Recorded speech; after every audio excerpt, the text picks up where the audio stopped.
doing what he knows best, igniting a second chance for a bike and a rider. Two-stroke or four-stroke, from budget builds to best in class, from the Bakersfield Hills to the Supercross track. You're watching the London Max YouTube channel. You're watching the London Max YouTube channel.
So yes, as you can see behind me, guys, we have the 2018 RMZ 250 that we did a little bit of work to.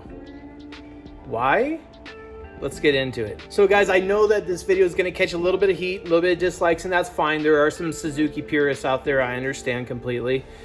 But you guys know me on the channel. Any of you who've been watching me for a while, you guys know that I can't just leave things alone. I do not like things conventional. I'm a little bit unconventionally daring, and I like to push the envelope a little bit. Well, this RMZ is no exception, guys. So what did we do exactly, and why are we doing it? Well, this is our 2018 RMZ 250, as I previously said, but inside, if you guys have been watching the channel for any length of time, a lot of you have, we stabbed in a 2001 YZ250 engine.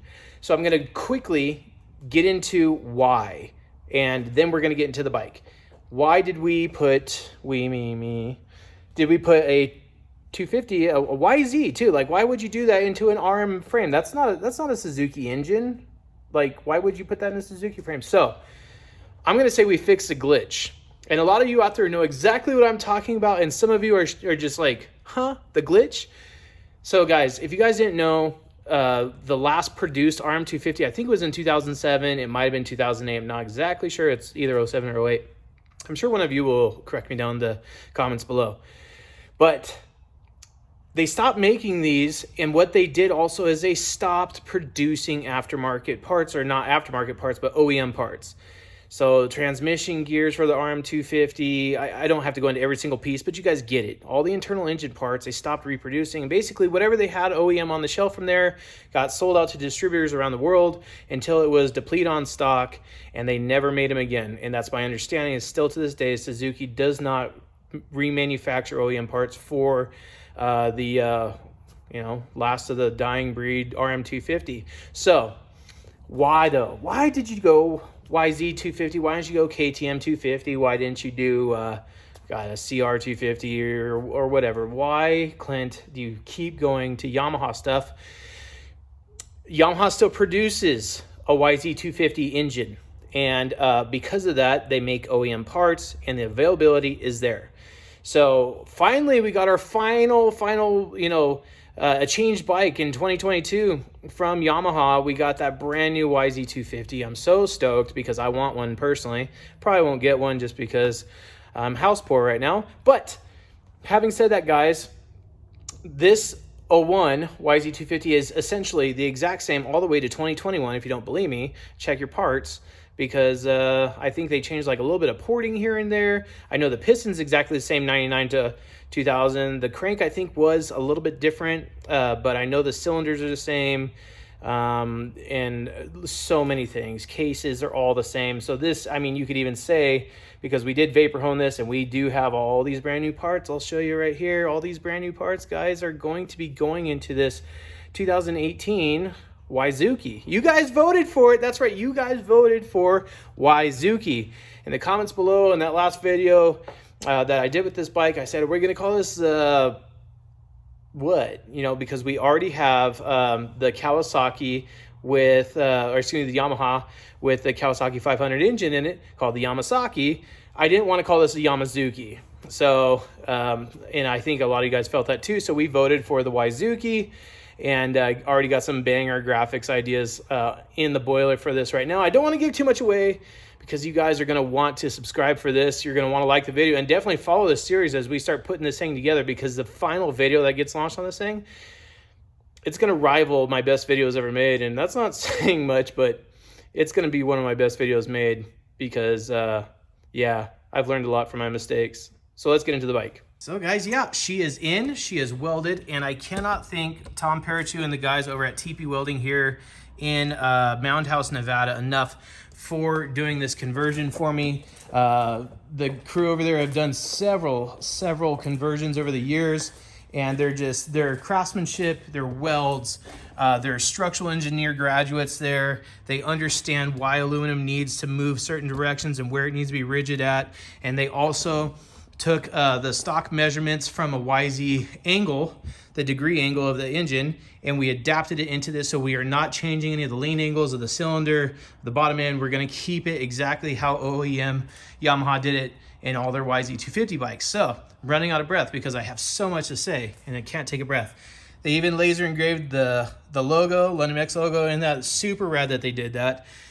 So right now the pipe is in there just to check fit. And because I am getting a custom cone pipe for this thing, and I think you guys know where that's coming from. That's right, guys, we're gonna get a Hugo on this thing, and I'm super pumped. This thing is just gonna be a ripper. So I popped off the exhausts here in Galford Studios so you guys can get a good look at just the absolute craftsmanship here, how well this was done. And like I said, these guys are absolutely amazing at what they do. So I've heard it on some other forums and things. So unfortunately, some of these Y pieces, like this billet one here, have been known to crack, and actually you will get breakage up here, down here, and so let's just admit straight up, like, that's no good at all. That's not going to work for us. So what the guys did, because they are, like I said, they are structural engineers there at TP Welding, guys, they went in and they re-annealed it.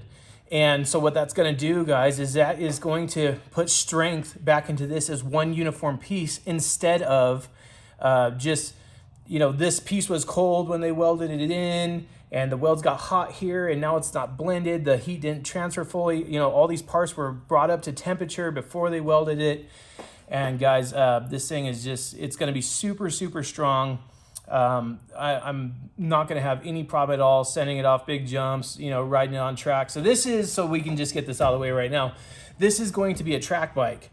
I do already have the worst bike on Craigslist, YZ325. I ride out here in the Nevada desert pretty frequently, and I've been taking it to the track too, and I've been slowly converting it back to a track bike, which is unfortunate because that bike was purpose built as a an enduro bike. And well, I've been riding so much at Tyler Antiknap's new track out here, 95A, which is in Fernley, that I started slowly converting that bike over to a motocross bike. And I'm definitely taking everything wonderful about that bike and kind of making it not so wonderful. So with that being said, guys, it's time for a track bike.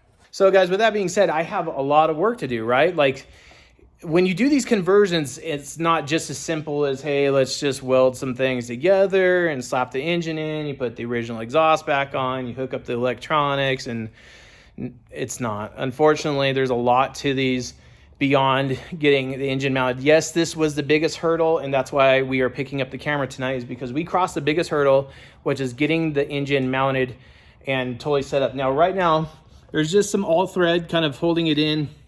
Not a big deal. We are not going to keep it that way. We are going to size out correct size bolts, get that over to Bolt MX Hardware, and they will send us the correct size engine bolts where we can put this thing together and make it look absolutely OEM. The other part that a lot of people don't think about is the cooling. So unlike the Yamasaki,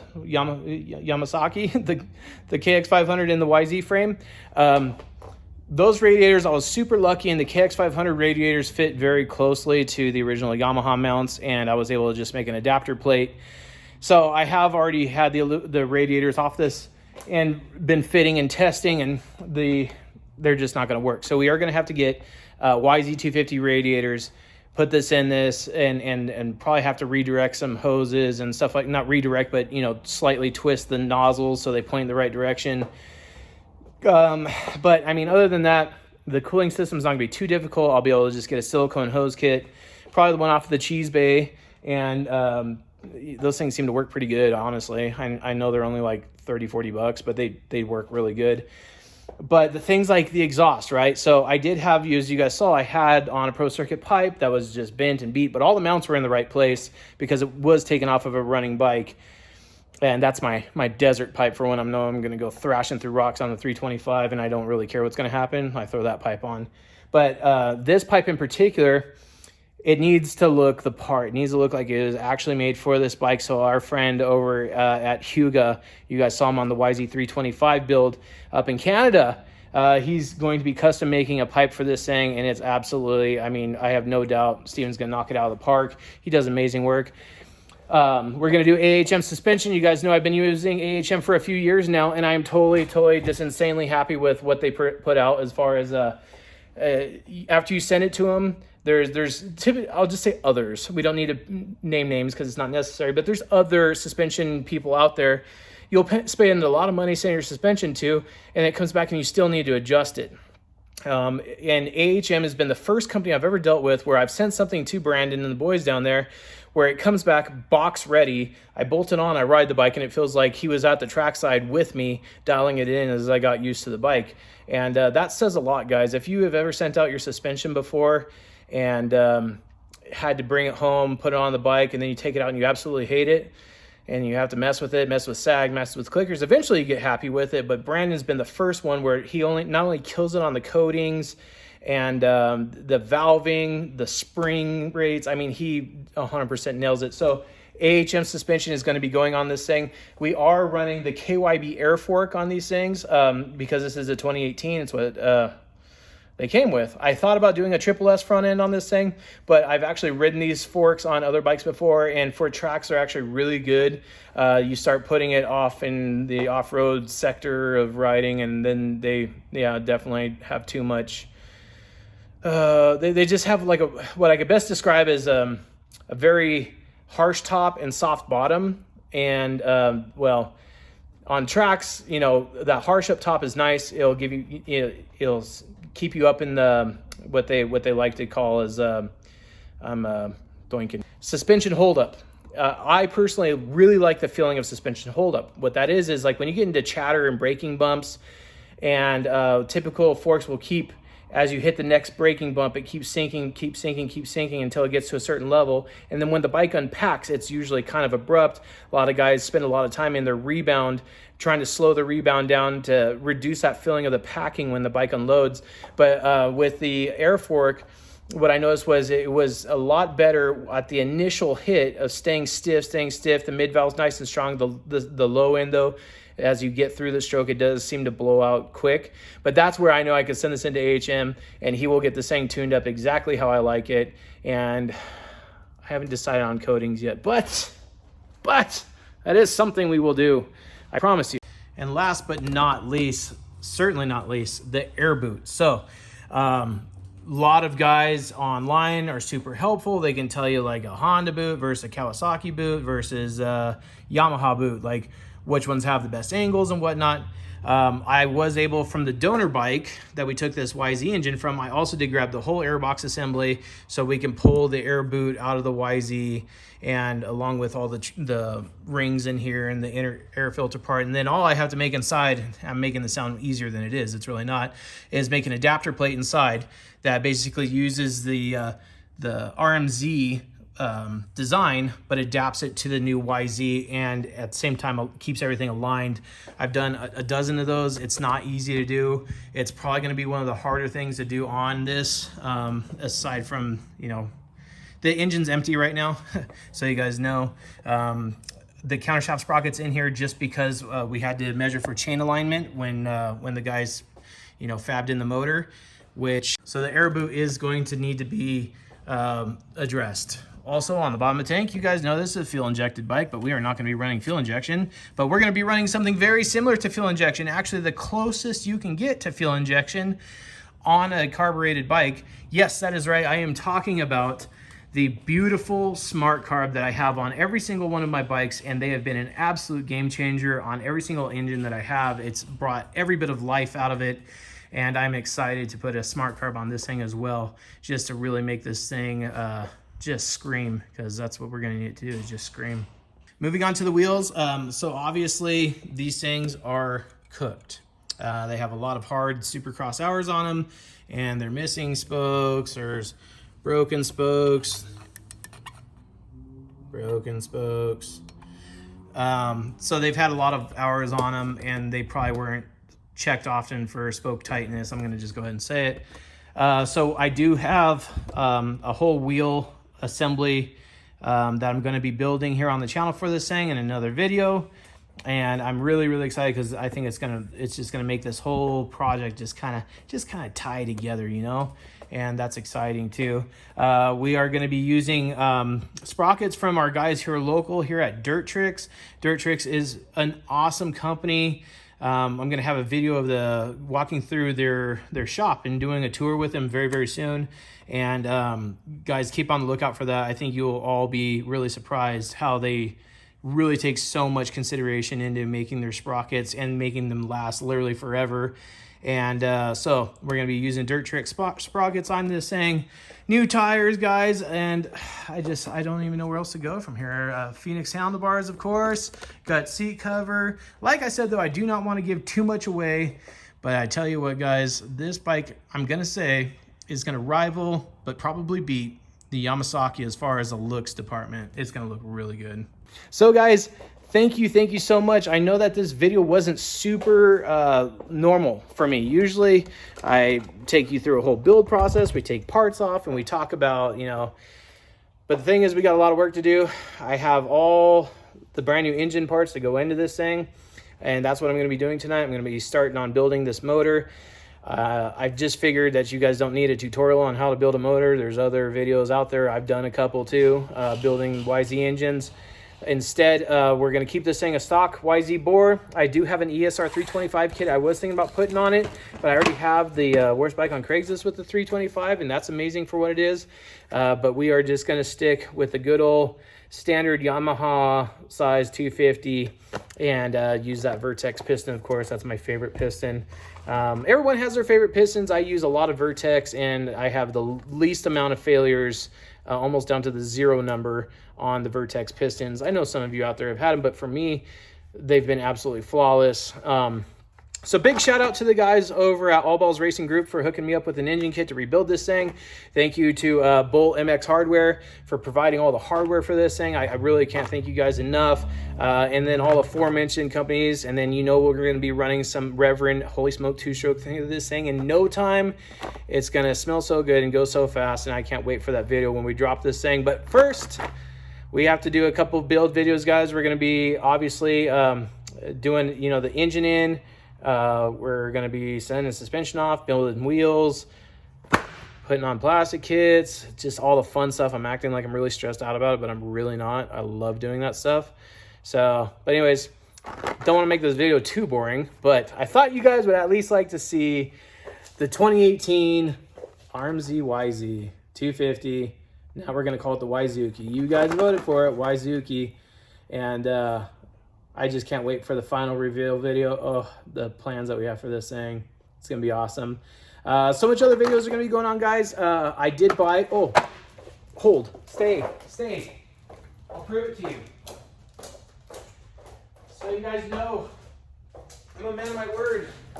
You guys saw my video You guys saw my video on the 91KX500 that we're going to be racing at SM22, and one of the things about that bike that just has me totally bummed is the fact that the frame is just so tapped. The foot peg mounts are toast. I mean, it's probably cracked, and we'll probably find out. So what I do, I bought a frame.